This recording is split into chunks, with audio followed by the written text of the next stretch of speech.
What's up, guys? You know, it's been a little while since I've made a video.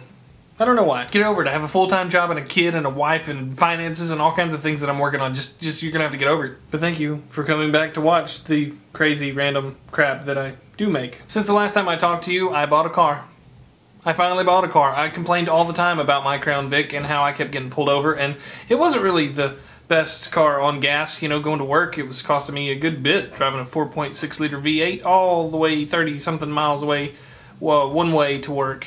So I finally bought a 2006 Nissan Sentra SCR Spec V, 6-speed manual, button fast, go pow, pow, pow, pow, ding, ding, ding, button, button. I'm sure it's not actually the fastest car in the world. It's only a 2.5 liter 4-cylinder, but it's a 6-speed manual, very fun to drive, still very good on gas, and I think I got a good deal on it. But to be honest with you, buying this car was a little bit easier than I thought it would be, considering my credit history and things and stuff and things and words. But overall, buying it was still kind of a pain in the butt because I actually went to the bank first and tried to see if I could even get a loan for how much and all that type of thing, and then I had to find a car that was within the limits that the bank gave me for what I could get.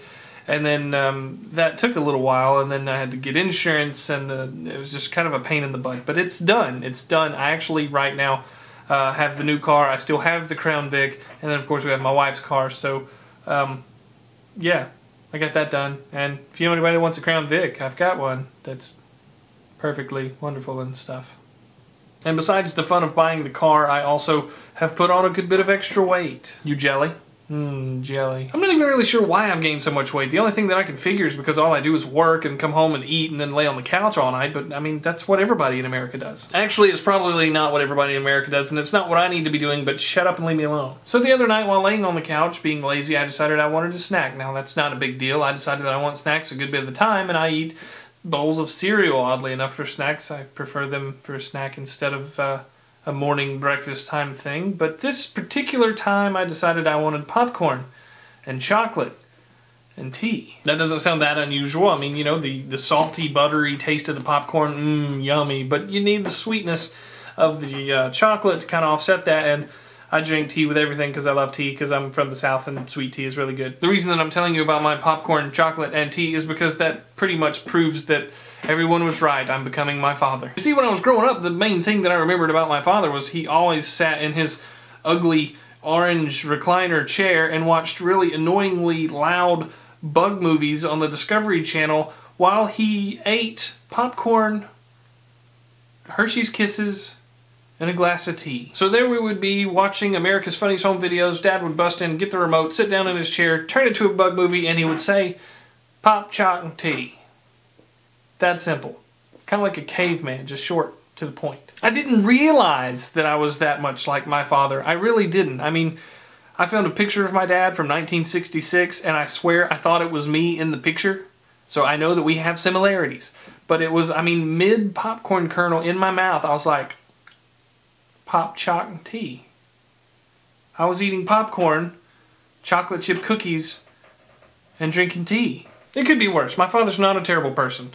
I mean, not according to my mother, but, you know. It's just that he has some undesirable qualities. He didn't raise us the best, you know, when we were children. He didn't know how to be there and to show love and emotion very often. He was more of a financial supporter and the whipping giver kind of guy. He wasn't really, you know, there a whole lot, and he liked to work on cars, and he worked and was the powerful job kind of guy. He did all that kind of stuff, so he was a good dad, you know, but he wasn't a great dad. But unfortunately, due to a divorce and financial issues and all kinds of crap happening in my dad's life, he did, like, get old before his time. I mean, right now the guy's in his 60s and he's just not in great health, and he doesn't take care of himself, and he's got all kinds of problems, and he doesn't really go anywhere and do anything.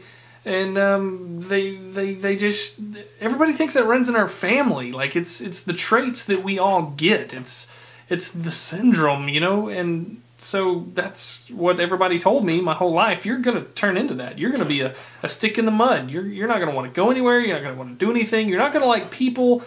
You're going to bald by the time you're 30. I'll be 26 next month, and I still have hair. But anyway, I just wanted to share the fact that I realized that I am turning a lot into my father. I think the fact that I've observed the qualities in him that are not great qualities maybe makes me sidestep those things. I feel like I'm a good dad. I feel like I want to play with and be around my son, and I enjoy spending time with him already.